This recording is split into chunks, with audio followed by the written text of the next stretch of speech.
Hello students, तो ये है लेसन 3 हमारे वेक्टर चैप्टर का, जो कि क्लास 11th का वेक्टर चैप्टर हम लोग पढ़ रहे थे। उसका ये क्या लेसन 3, जिसका आज का टॉपिक होगा हमारा ग्राफिकल रिप्रेजेंटेशन या graphical method of vector addition, जिसमें बेसिकली हम लोग 3 लॉ पढ़ेंगे, ग्राफिकल या एनालिटिकल।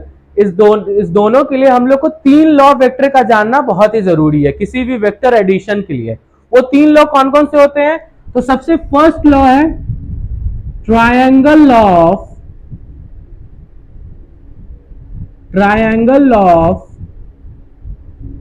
Vector addition.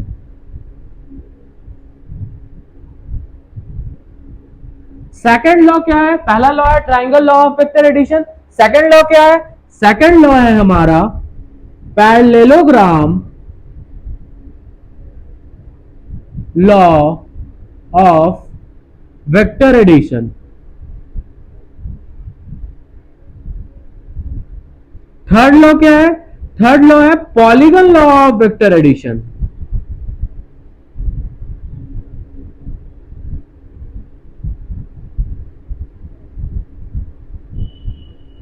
बेसिकली आज के क्लास में हम लोग को इन तीनों लॉ के बारे में जानना है with the help of figure, with the help of diagram, क्योंकि ये क्लास किसका है?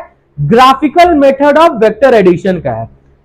ट्रायंगल लॉ और parallelogram of law of vector जो है, ये बेसिकली किसी भी दो वेक्टर, जब हमारे पास दो वेक्टर दे दिया जाए, वेक्टर ए और वेक्टर वी, और इस दोनों को बोला जाए कि हमें ऐड करना है, तो इस एडिशन के लिए हम लोगों को ट्रायंगल लॉ और पैरेललोग्राम लॉ की जरूरत पड़ती है। इस दोनों मेथड की वजह से हम क्या कर सकते हैं? एडिशन को परफॉर्म कर सकते हैं। तो पॉलीगन लॉ ऑफ वेक्टर क्या है? तो पॉलीगन लॉ ऑफ वेक्टर जो है, जब दो या दो से अधिक वेक्टर जो है वो हमारे पास हो और उसको जोड़ना हो, जैसे ए बी सी डी, बोला कि इसको एडिशन कीजिए, तो इसके एडिशन के लिए हम लोग को एक थर्ड लॉ की जरूरत पड़ती है, जिसे कहते हैं polygon law of vector. Basically इसका कोई फॉर्मूला नहीं है, इसका फॉर्मूला है जिसको हम लोग नेक्स्ट वीडियो में डिराइव करेंगे। फिलहाल अभी हम लोग को क्या पढ़ना है? Graphical method of vector addition. तो आइए शुरू करते हैं सबसे first law triangle law of vector addition से।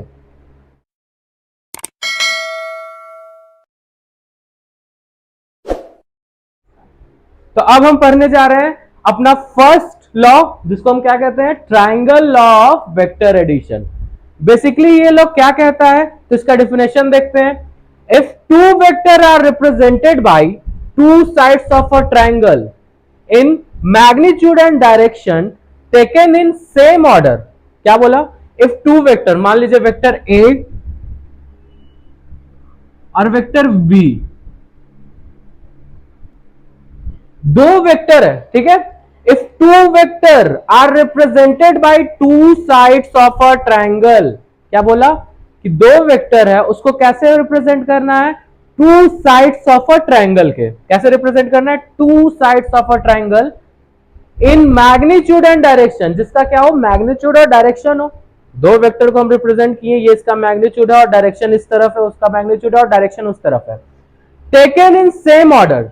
यहां सेम ऑर्डर का मतलब क्या है? इसी को हाईलाइट करने का बात है। सेम ऑर्डर का मतलब है कि मान लीजिए एक वेक्टर ऐसे आ रहा होगा, ये हेड है वेक्टर का, ये टेल है, तो ये ऐसे आएगा और ऐसे जब जाएगा तो ये हमेशा इधर हेड से इसका टेल बनेगा और इधर हेड बन जाएगा। जैसे आ रहा था वैसे ही चला गया, हेड टेल हेड फिर टेल हेड, ऐसे आया और ऐसे चला गया। इसे क्या कहते हैं? सेम ऑर्डर में लेना। इसे क्या कहते हैं? सेम ऑर्डर में लेना। If two vector are represented by two sides of a triangle in magnitude and direction taken in same order, मतलब कि एक वेक्टर ए था और एक वेक्टर बी था जो कि सेम ऑर्डर में जा रहा था, जैसे आ रहा था वैसे ही चला जा रहा था। मतलब क्या? इसके हेड से इसका टेल कंबाइंड होगा और इसका हेड इधर चला जाएगा। Then the resultant is given. फिर क्या बोल रहा है? देन द रिजल्टेंट क्या? Resultant vector is given by third side of a triangle. ये एक ऐसे साइड आया, दूसरा साइड ऐसे चला गया, तो क्या बोला कि जो थर्ड साइड बनाएगा ट्रायंगल का, मतलब थर्ड साइड कौन? ये वाला third side, taken in opposite order. Opposite order का मतलब क्या? जैसे ये आ रहा था और जैसे आ रहा था वैसे ही जा रहा था, बट जब रिजल्टेंट बनेगा, जो रिजल्टेंट होगा थर्ड साइड, वो कैसे हो जाएगा? अपोजिट ऑर्डर में। मतलब क्या? इसके हेड से उसका हेड कंबाइंड हो जाएगा और इसके टेल से इसका टेल कंबाइंड हो जाएगा, और ये वेक्टर क्या कहलाएगा? Resultant vector. तो यही कह रहा है triangle law of vector addition, that if two vector are represented by two sides of a triangle taken in magnitude and direction taken in same order, दो वेक्टर है, दोनों सेम ऑर्डर में है, इसका हेड से इसका टेल और इसका हेड इधर और इसका टेल इधर, तो जो रिजल्टेंट वेक्टर होगा वो क्या होगा? वो हमेशा क्या होगा? थर्ड साइड होगा ट्रायंगल का, ये एक साइड, ये दूसरा साइड, तो ये कौन सा साइड? Third side. और ये क्या होगा? रिजल्टेंट वेक्टर होगा, जो कि कैसा होगा?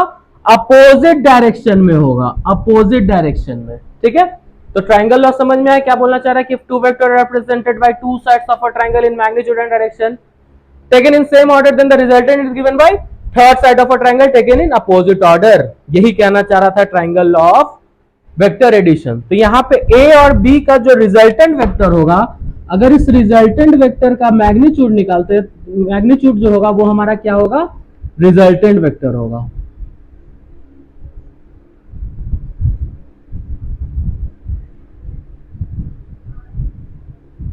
और अगर इसका डायरेक्शन का पता करना है तो यहां पे एक एंगल फाई डाल देते हैं, तो ये क्या शो करेगा? ये शो करेगा direction of vector, direction of vector. तो एक बार वापस से समराइज करते हैं, क्या कर रहा था triangle law of vector addition, that if two vector are represented by two sides of a triangle, दो साइड्स ऑफ अ ट्रायंगल से दो वेक्टर रिप्रेजेंट हो रहा है, उसका कुछ मैग्नीट्यूड और डायरेक्शन होगा, मान लीजिए इसका डायरेक्शन इधर, इसका डायरेक्शन इधर, taken in same order. Same order का मतलब क्या? जैसे आ रहा है वैसे ही जाएगा, अगर टेल हेड चल रहा है तो टेल हेड ही चलेगा। Then the resultant vector is given by third side of a triangle, तो थर्ड साइड जो होगा वो क्या देगा? रिजल्टेंट वेक्टर देगा, taken in opposite order. Opposite order का मतलब क्या? अभी तक कैसे आ रहा था? टेल हेड टेल हेड, तो अब क्या हो जाएगा? हेड टेल हो जाएगा, अपोजिट ऑर्डर हो जाएगा।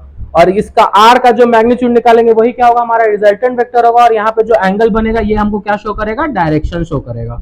ये हमें क्या शो करेगा? डायरेक्शन। और यही था मेरा triangle law of vector addition. तो आगे बढ़ते हैं, अब हम देखेंगे parallelogram of vector addition. Basically जो पैरेललोग्राम ऑफ वेक्टर एडिशन है वो पूरा पढ़ लेंगे जब, तो हमें पता चलेगा कि उसमें भी triangle law of vector addition ही है। तो आइए बढ़ते हैं और देखते हैं पैरेललोग्राम ऑफ वेक्टर एडिशन क्या है।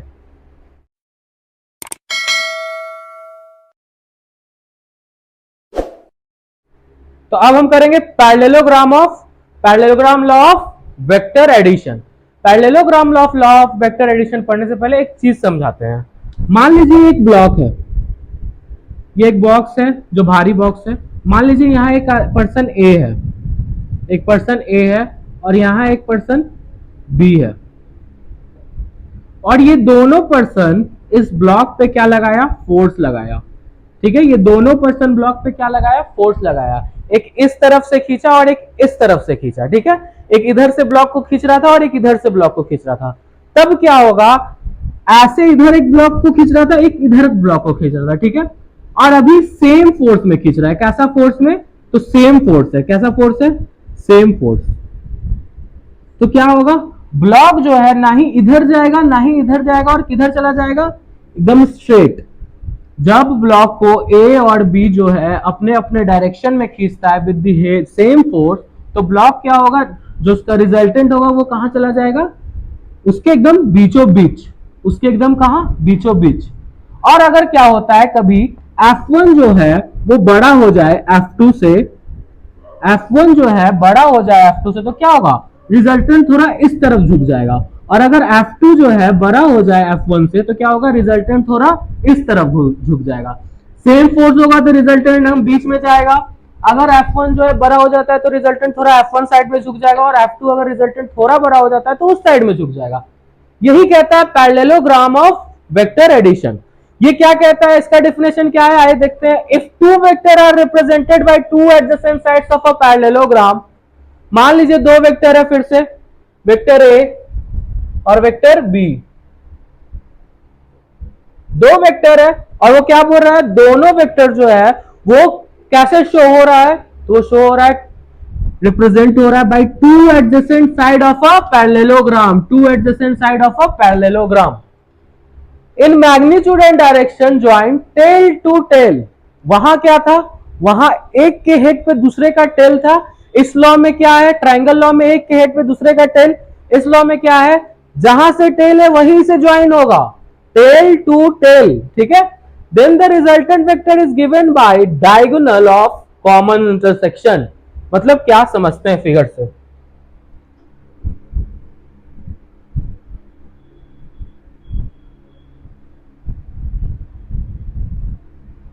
मान लीजिए ये एक वेक्टर ए था और ये एक वेक्टर बी था जिसका कुछ मैग्नीट्यूड और डायरेक्शन रहा होगा, ठीक है। तो इस वेक्टर को क्या किए, टेल टू टेल क्या किए, ज्वाइन किए, टेल टू टेल क्या किए, ज्वाइन किए। क्या बोल रहा था, if two vector are represented by two adjacent sides of a parallelogram, two adjacent side, इसको क्या करते हैं, पैरेललोग्राम हम बना देते हैं।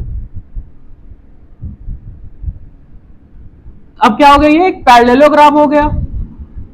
तो क्या बोल रहा था कि two vector are represented by two adjacent sides of a parallelogram in magnitude and direction, कोई मैग्नीट्यूड और डायरेक्शन होगा, to adjacent sides of a parallelogram से वो क्या हो रहा होगा, रिप्रेजेंट हो रहा होगा। और ज्वाइन कैसे होगा, टेल टू टेल, इसका टेल और इसका टेल क्या हो रहा होगा, ज्वाइन हो रहा होगा।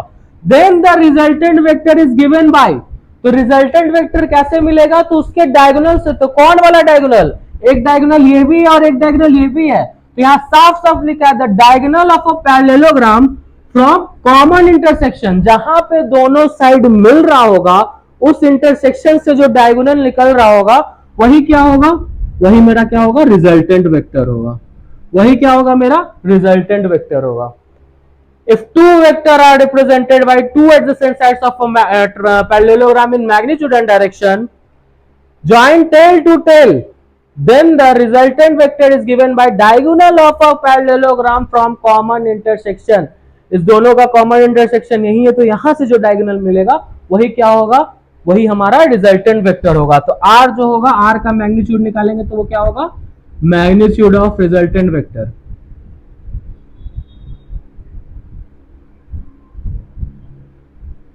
और अगर डायरेक्शन पता करना है तो यहां पे एक एंगल फाई ले देते हैं, ये क्या शो करेगा, डायरेक्शन शो करेगा।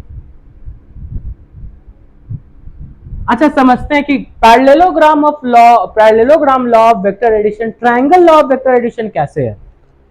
यहां पे हम क्या देख रहे थे कि ए, एक वेक्टर ए है और ये क्या है, एक वेक्टर बी, और ये दोनों कैसे ज्वाइन है, टेल टू टेल ज्वाइन है। ये दोनों कैसे ज्वाइन है,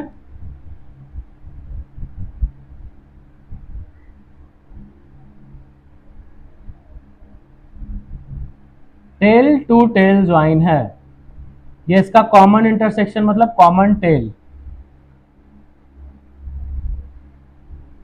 और क्या,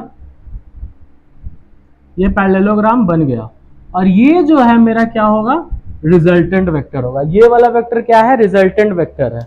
ये क्या है, रिजल्टेंट वेक्टर। अच्छा, इसके पहले के वीडियो के लेक्चर्स में हमने आपसे एक बहुत तीन इंपॉर्टेंट पॉइंट्स का जिक्र किया था, जिसमें सेकंड इंपॉर्टेंट पॉइंट क्या था, पैरेलल शिफ्टिंग। वेक्टर का क्या होता है, पैरेलल शिफ्टिंग अलाउड होता है। तो ये जो बी वेक्टर है उसको अगर हम उठा के यहां पे रख दें, पैरेलल शिफ्ट कर दें, अब ये कौन सा वेक्टर हो गया, बी वेक्टर। ये है रिजल्टेंट वेक्टर। इस बी को यहां पे पैरेलल शिफ्ट कर दिए, अगर बी का हम क्या किए, पैरेलल शिफ्टिंग कर दिए, बी का क्या करते हैं हम, पैरेलल शिफ्टिंग अगर कर देते हैं तो क्या होगा।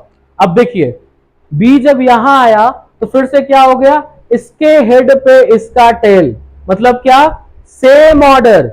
और ट्रायंगल लॉ क्या कर रहा था, if two vector are joined in same order, then the resultant vector are taken in opposite order। देखिए a वेक्टर ऐसे गया, फिर b वेक्टर ऐसे आया, ये क्या था, सेम ऑर्डर पे जा रहा है। ये कैसे जा रहा है, सेम ऑर्डर पे। और रिजल्टेंट वेक्टर कहां जा रहा है, अपोजिट ऑर्डर पे, अपोजिट ऑर्डर पे। तो हो गया ये triangle law of vector addition. तो parallelogram of law of vector addition ही triangle law of vector addition है, जब हम उसको पैरेलल शिफ्टिंग कर देते हैं। तो इसका मदद हम लोग को आगे चल के क्वेश्चन बनाने में होगा। आगे बढ़ते हैं, अब हम करेंगे polygon law of vector addition.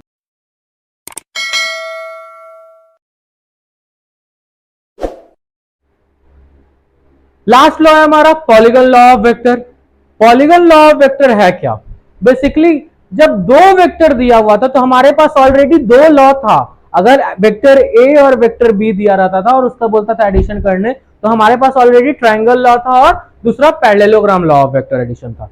But दो से ज्यादा वेक्टर हो, मान लो 4 वेक्टर दिया हो, ए बी सी और डी, और इसका बोले कि हमको वेक्टर एडिशन करके बताइए, तो दो वेक्टर तक को तो ठीक था। दो से जब अधिक वेक्टर दे दिया जाए और बोला जाए कि उसका वेक्टर एडिशन बताइए, तो उस समय हमें पॉलीगन लॉ ऑफ वेक्टर काम आता है। उस समय हमें कौन सा लॉ ऑफ वेक्टर यूज करना पड़ता है? Polygon law of vector. Basically इस पॉलीगन लॉ ऑफ वेक्टर का कोई फॉर्मूला नहीं है, ये बेसिकली उसी सारे लॉ से डिराइव्ड है, इसका कोई इंडिविजुअल फॉर्मूला नहीं है। तो मतलब क्या? तो यहां पे लिखा हुआ है head tail method. Head tail method का मतलब क्या कि मान लो 4 वेक्टर दिया है, तो 4 वेक्टर को कैसे कंबाइन करेंगे? हेड टेल मेथड से। मतलब क्या? पहले का टेल और दूसरे का हेड ले लेंगे, फिर उसी के हेड से दूसरे का टेल डाल के दूसरा वेक्टर बनाएंगे, फिर इसका हेड आएगा, इसी के हेड पे तीसरे का टेल डालेंगे, फिर इसके हेड पे चौथे का टेल डालेंगे। क्या हो रहा है? हेड टेल मेथड हो रहा है। मतलब क्या कि पहला वेक्टर का टेल और हेड बना, दूसरा वेक्टर का टेल पहले वेक्टर के हेड पे, और फिर तीसरा वेक्टर का टेल दूसरे वेक्टर के हेड पे, इसी तरह कंसेक्यूटिवली चल रहा था। ठीक है? पॉलीगन लॉ ऑफ वेक्टर क्या कहता है कि two vector are joined with head tail method, then the resultant vector is given by resultant vector is taken in opposite order. इसका मतलब क्या कि दो और दो से अधिक वेक्टर ज्वाइन हो रहा था हेड टेल मेथड से, तो जो रिजल्टेंट वेक्टर होगा वो कहां पे मिलेगा? तो वो यहीं पे मिलेगा। और कैसे मिलेगा? तो अपोजिट डायरेक्शन में, अपोजिट डायरेक्शन में मिलेगा। यहां हेड टेल चल रहा है, तो इसका क्या हो जाएगा? हेड हेड कंबाइंड हो जाएगा, हेड टू हेड कंबाइंड होगा। अभी तक क्या चल रहा था? Head tail method. और ये क्या हो जाएगा? मेरा रिजल्टेंट वेक्टर हो जाएगा। ये कौन सा वेक्टर हो जाएगा? Resultant vector. ठीक है? तो ये बेसिकली ये भी एक तरह से ट्रायंगल लॉ ही है, उसका थोड़ा एक्सटेंडेड वर्जन है। ये ट्रायंगल लॉ का क्या है? Extended version. ट्रायंगल लॉ में दो ही वेक्टर था, यहां क्या है? यहां दो से अधिक, इसलिए इसे पॉलीगन लॉ ऑफ वेक्टर कहते हैं। ट्रायंगल लॉ भी क्या कर रहा था कि सेम ऑर्डर में जाए, सेम ऑर्डर में जाए, और रिजल्टेंट जो हो वो अपोजिट ऑर्डर हो। यहां भी क्या है? सेम ऑर्डर में वेक्टर चल रहा है और रिजल्टेंट क्या हो रहा है? अपोजिट ऑर्डर में हो रहा है। तो यही है polygon law of vector. Polygon law of vector कब यूज होता है? तो जब दो या दो से अधिक वेक्टर जो हो दिया गया हो, तब हम लोग क्या यूज करते हैं? Polygon law of vector. तो अभी तक के क्लास में हम क्या सीखे? सबसे पहले parallelogram law of vector, triangle law of vector, फिर पॉलीगन लॉ ऑफ वेक्टर। इन सब का क्या सीखे? Graphical method. कौन सा मेथड सीखे अभी तक? Graphical method. अब नेक्स्ट के वीडियो में हम लोग क्या सीखेंगे? एनालिटिकल मेथड, जिसमें हम लोग क्या करेंगे? उसका फॉर्मूला डिराइव करेंगे। तो वीडियो में बने रहें। अच्छा लगे तो लाइक करें, फॉलो करें, सब्सक्राइब करें और लोगों को भी शेयर करें।